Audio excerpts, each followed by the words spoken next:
Goeiemôre ook van my kant af. My naam is Jaco en saam met Mariet vorm ons deel van die bedieningsspan hier by George en dit is so lekker om almal van julle vandag weer hierso te kan sien en is lekker dat almal so opgewonde is oor dit wat besig is om te gebeur.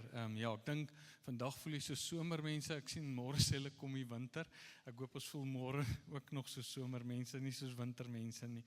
Maar ek sien hulle sê die koue gaan so stadig maar seker aan begin inkruip na hierdie gedeelte toe.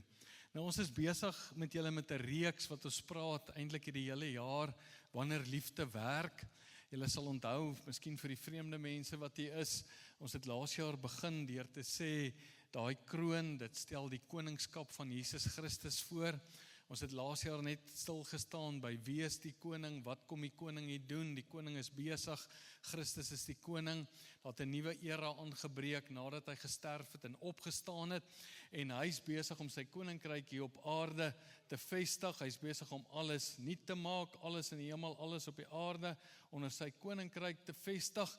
En ons het gesê die manier hoe hy dit gaan doen is deur sy liefde. So sy liefde is aan die werk en sy liefde is aan die werk en hy het vir ons deur sy groot barmhartigheid, sy motivering vir alles wat hy gedoen het hy vir ons kom wys hoe werk hierdie liefde en hy het vir ons kom sterf aan 'n kruis. Ons het niks gedoen nie en daardeur het ons gekom en het ons verlossing ontvang.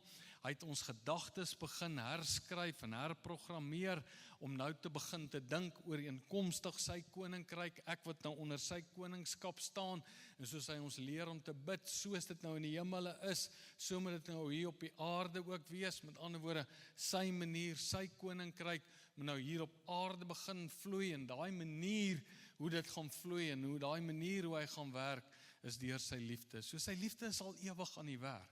Sy liefde is al ewig aan die werk en vir hierdie jaar het ons gesê, gaan ons spesifiek journey uit 1 Korintiërs en 2 Korintiërs, die 2 briewe wat Paulus aan die gemeente geskryf het, 'n baie goeie gemeente waarin dit baie goed gegaan het. Paulus sê, hy was die argitek wat eintlik die gemeente beplan het.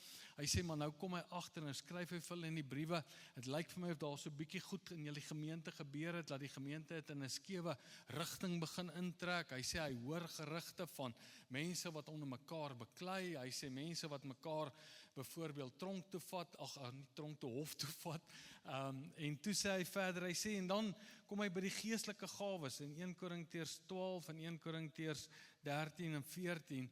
Dan sê hy wat die geestelike gawes aanbetref, het ek agtergekom dat van julle ouens wat in die geestelike gawes opereer, dink hulle is belangriker en sekere gawes is belangriker as die ander.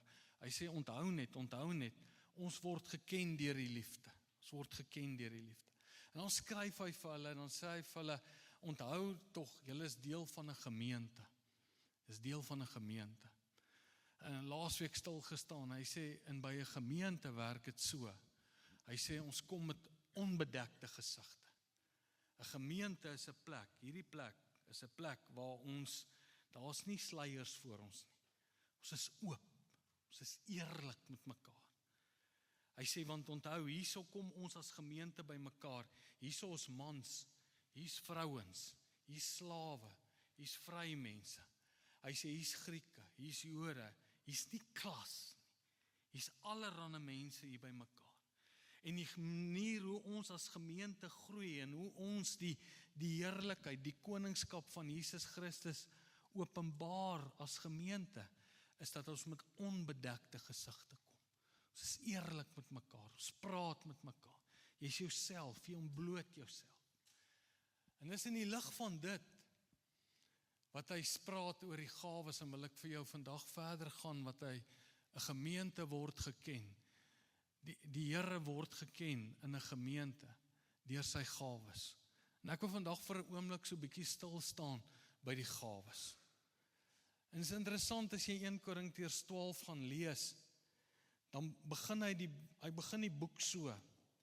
1 Korintiërs 12 vers 1, hy sê, en wat die geestelike gawes betref, nou is interessant in die oorspronklike vertaling, kan jy dit gaan opsoek, daai woordjie gawe kom nie daarvoor nie.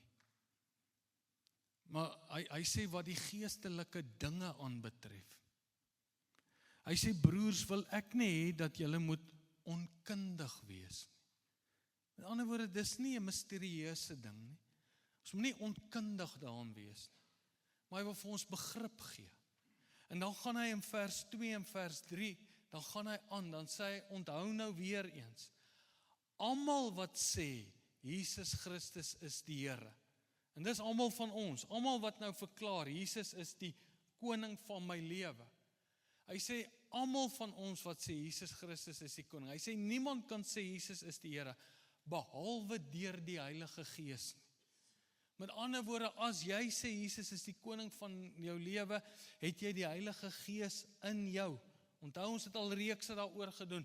Hy's nie 'n besoekende gees nie, hy's 'n inwonende gees. Hy sluit ook die boek van Korintiërs so af, dan sê hy, mag dan nou wat?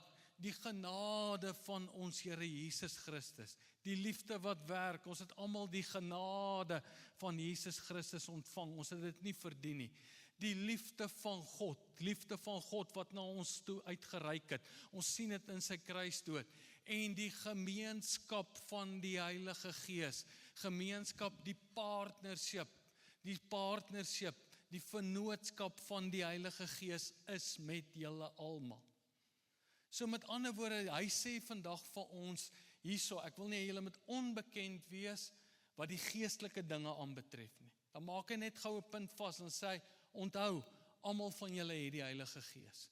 Dan kom hy in vers 4, hy sê dan, daar is wel 'n verskeidenheid van genadegawes. Genade, jy het dit nie verdien nie.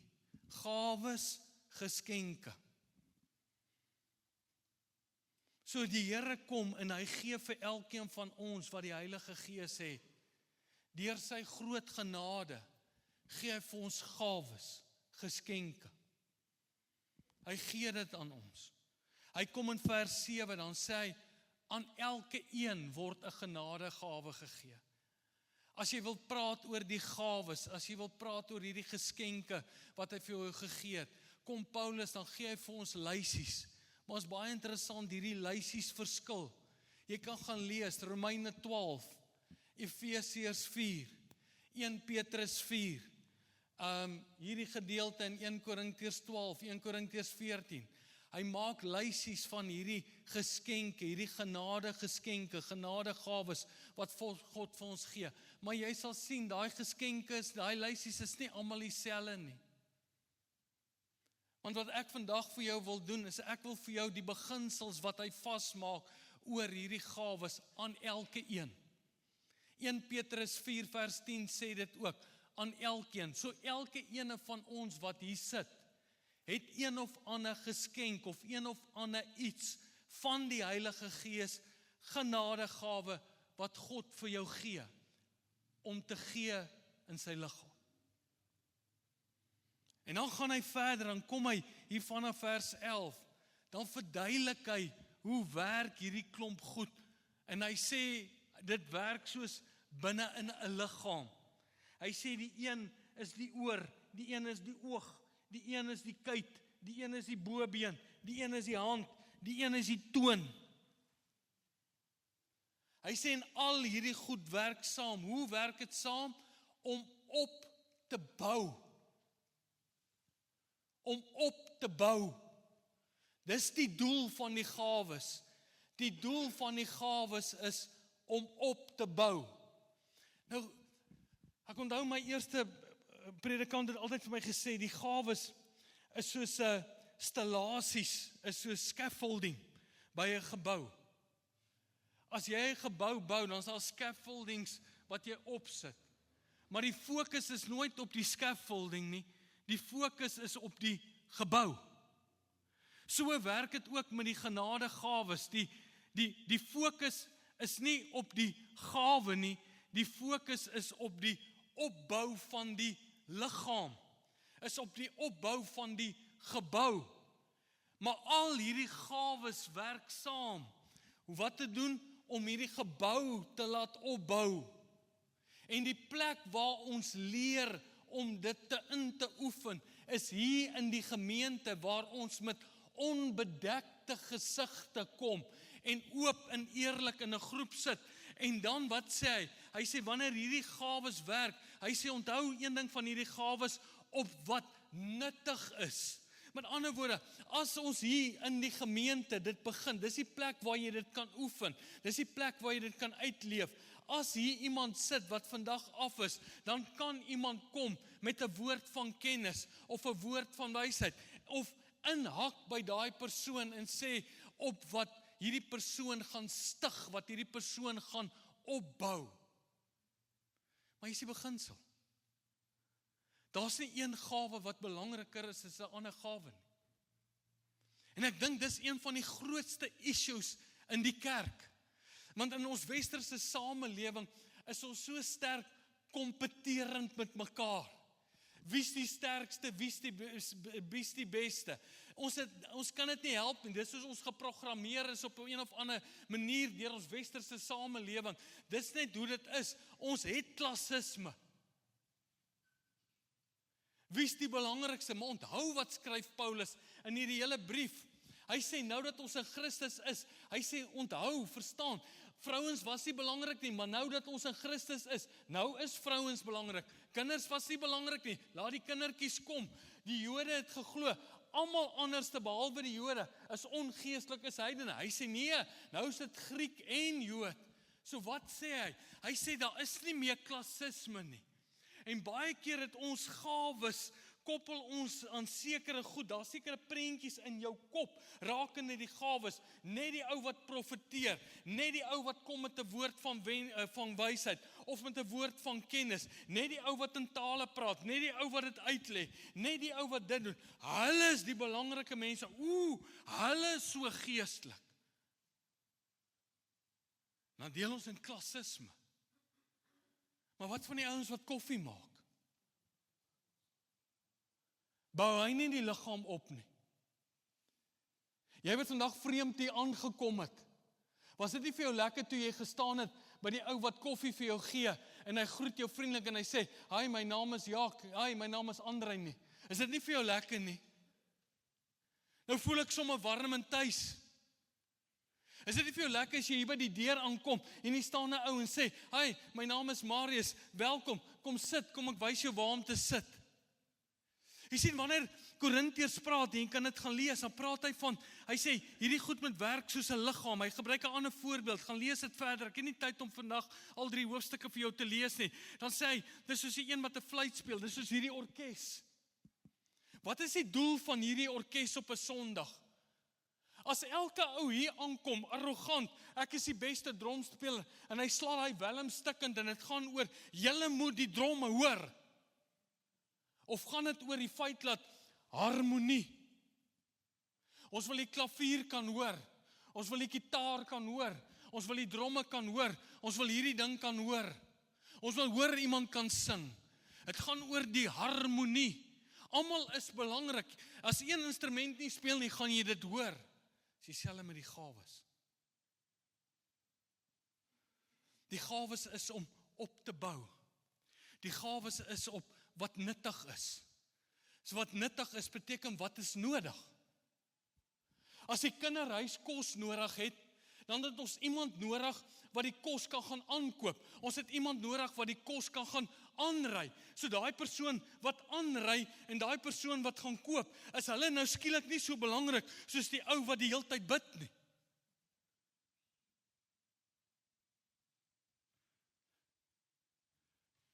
Maar sit goed in klasse. En dis wat teen Korintiërs ons wil waarsku, dis wat hy in die gemeente sê, julle het skeef gegroei. Want as ons met onbedekte gesigte na mekaar toe moet kom, en ons moet onbedek sit, en net oop, rou, eerlik, wat is nou nodig? En dan het elkeen iets om te bring. En partykeer het jy iets om te bring, en partykeer het jy nie. Want dis nie nou tyd vir jou gawe nie. Maar ek wil jou vandag aanmoedig. Daar's te veel van ons Christene. Daar's te veel Christene in die kerk wat minder waardig voel en voel, ek het nie iets om by te dra nie. Ek het nie vrymoedigheid om te bid nie. Wie sê jy moet bid in 'n groep? Wie sê dit? Ek weet nie so baie van die Bybel nie, so ek kan nooit iets sê nie. Wie sê jy moet dit doen? Hoekom dink jy het ons begin met 'n bediening vir die nutsman? Want dalk het jy nie, jy is nie die ou wat hier vir almal kan bid nie, maar jy kan iemand by die huis help om 'n plak te vervang of 'n globe te vervang. Dis net so waardevol, want daai plak en daai globe veroorsaak dat daai persoon baie meer vloek as die een wat noodwendig sê nee, ek het gebed nodig. So jy red hom. Net soveel as wat die gebed die ander ou red.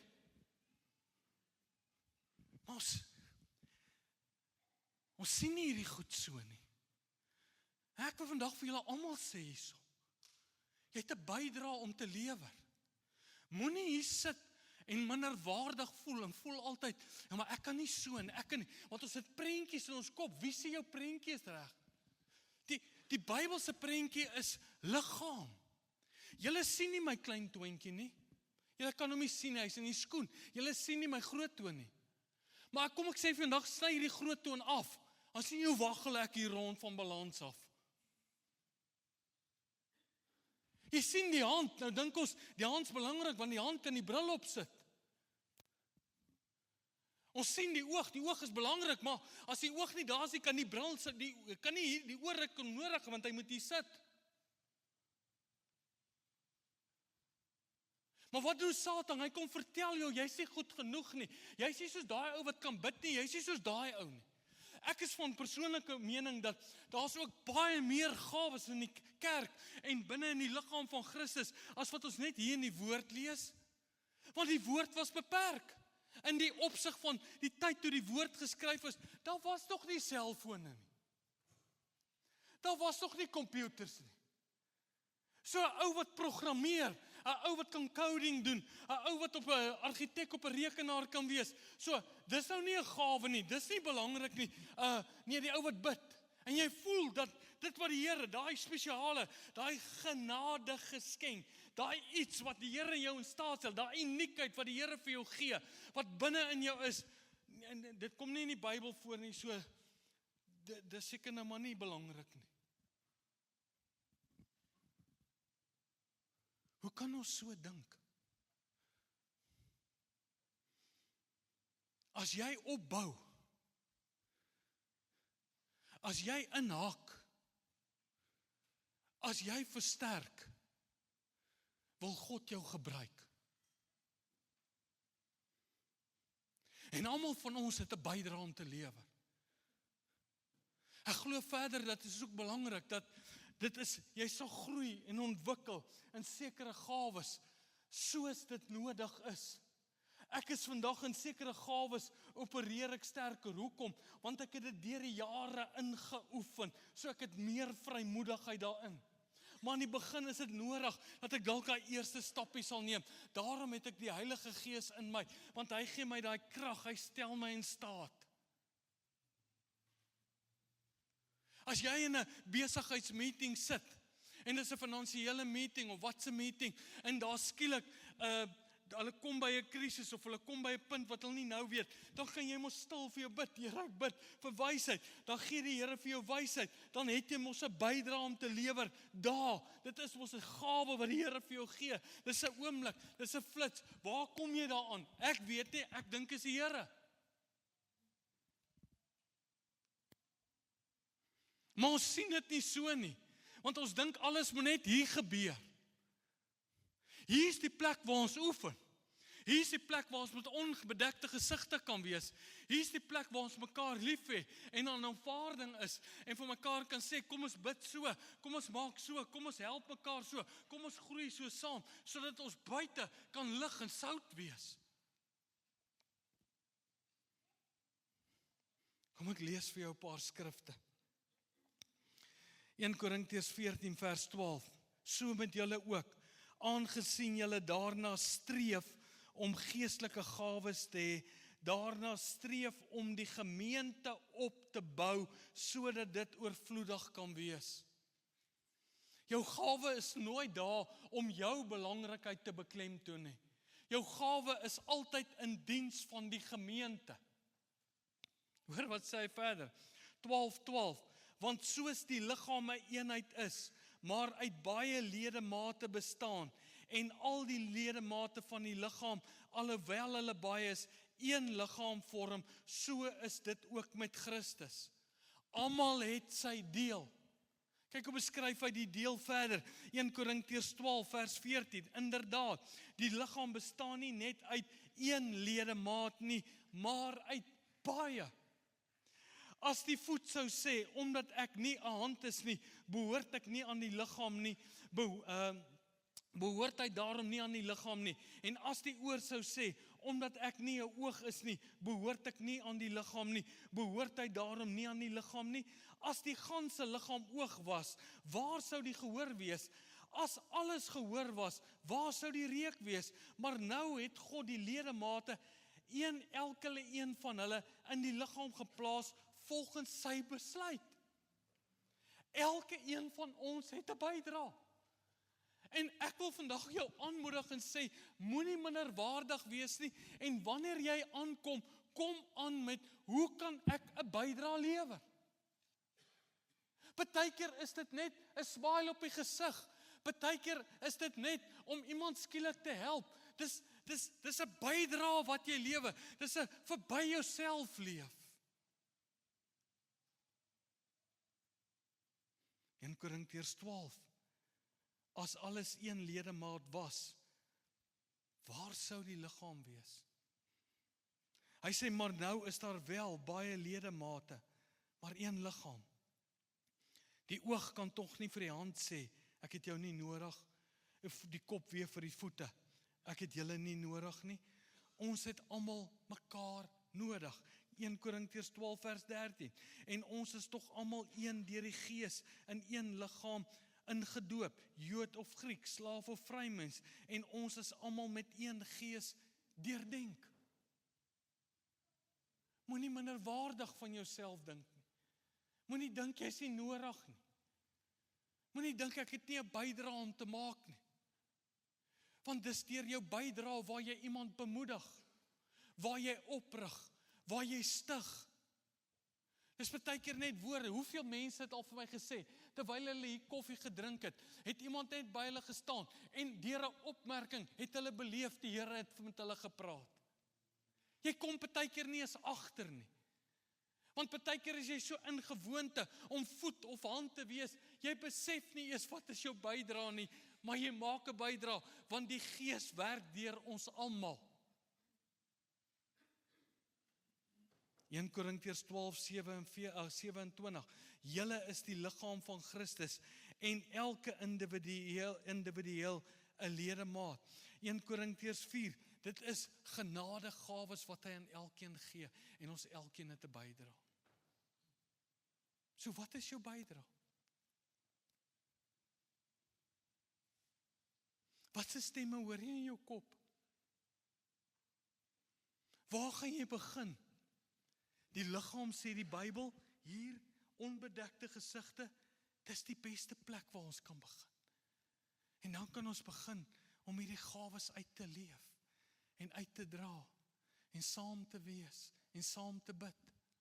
As ek by 'n sieke kom, dan bid ek, Here, gee my die gawe, die geskenk, dis nie ek wat kan genees nie, gee my die geskenk van genesing. Ek het al by hoeveel mense wat in ons vorige gemeente was, wat dokters was, wat sê, baie keer sit pasiënte voor hulle, dan weet hulle nie wat om vir hulle te sê nie, dan bid hulle, Here, gee my die wysheid, en dan in daai oomblik kom daar 'n gedagte op, en dan kan daai dokter vir hom die regte voorskrifte gee. Baie keer gaan jy voor uitdagings in jou besigheid sit, en dan gaan iemand vir jou sê, kan jy my help, hoe maak ons hier? Kyk, bid, Here, gee my daai krag, gee my daai insig, dat ek sal verstaan, en die Here kom. Baie van julle het al in die nagte wakker gelê, dan sit die Here iemand op jou gedagtes, dan die volgende dag, bel jy daai persoon, en sê vir hom, hoorie, ek het sommer net aan jou gedink, ek wil jou net bemoedig, hoorie, ek dink aan jou, is jy alright? Dan sê die persoon, ek het dit so nodig gehad. Dis soos die Here werk met sy liggaam. Baie keer kom mense hier aan en sê, ek bring net hierdie, dan het ons dit nodig, dan gee ons dit weer vir 'n kinderreis, of vir iemand, of vir iets. Dit wat die Here hier, daai prompting, daai prentjie, daai iets, daai nadruk wat die Here hier in jou sit, Dis alles deel van die Heilige Gees is dan in jou. Hy gaan dis van binne af met jou werk. Hy sit gedagtes, hy sit goed binne in jou. Bring dit. Maar hier is die geheim. Ons almal is gelyk. Nie een is belangriker as die ander een. Nie een gawe is belangriker as die ander een. Die ou wat by die deur groet, en die ou wat bid, en die ou wat profeteer, en die ou wat 'n emmer dra, en die ou wat groet daar by die deur.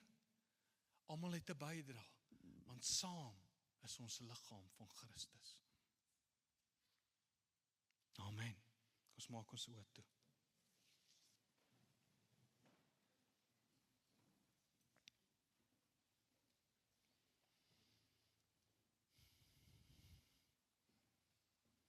Dit wat ons by Jesus leer,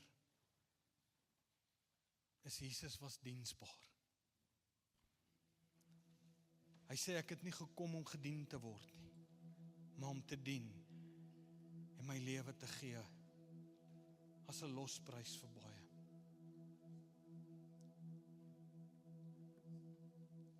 Daai spesiale geskenk is om te stig, is om op te bou.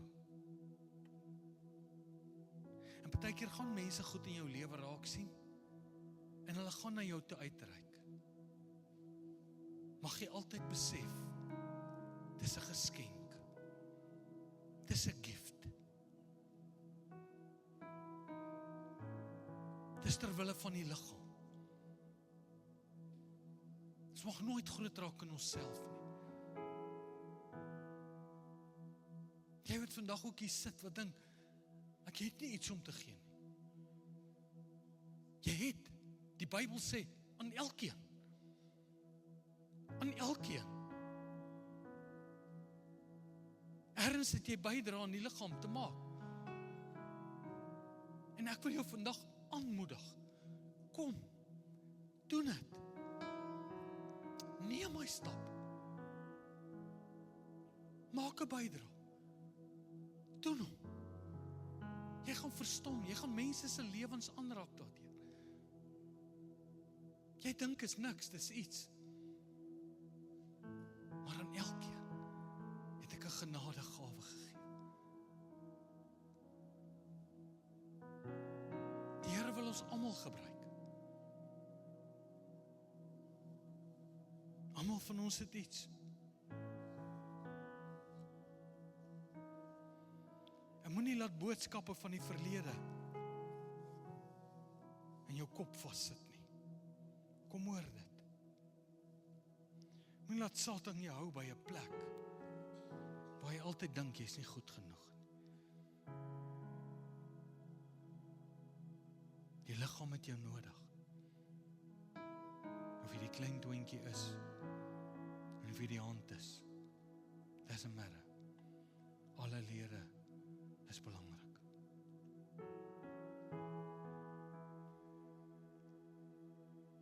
So Hemelse Vader, dankie dat ons verbind is aan mekaar. Dankie dat ons rou, oop, eerlik met mekaar kan wees.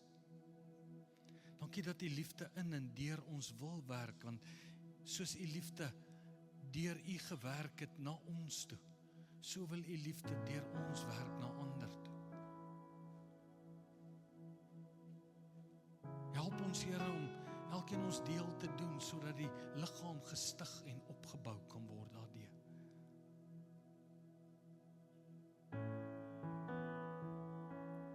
En ek bid, o Heilige Gees, u wat in ons is, lopend ons saam met hierdie pad van hierdie genadegawes, hierdie geskenke.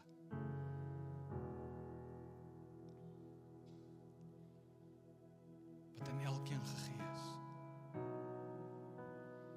Sodat ons ook 'n seën vir ons stad kan wees. 'n Seën vir mekaar. Ek bid dit in Jesus naam.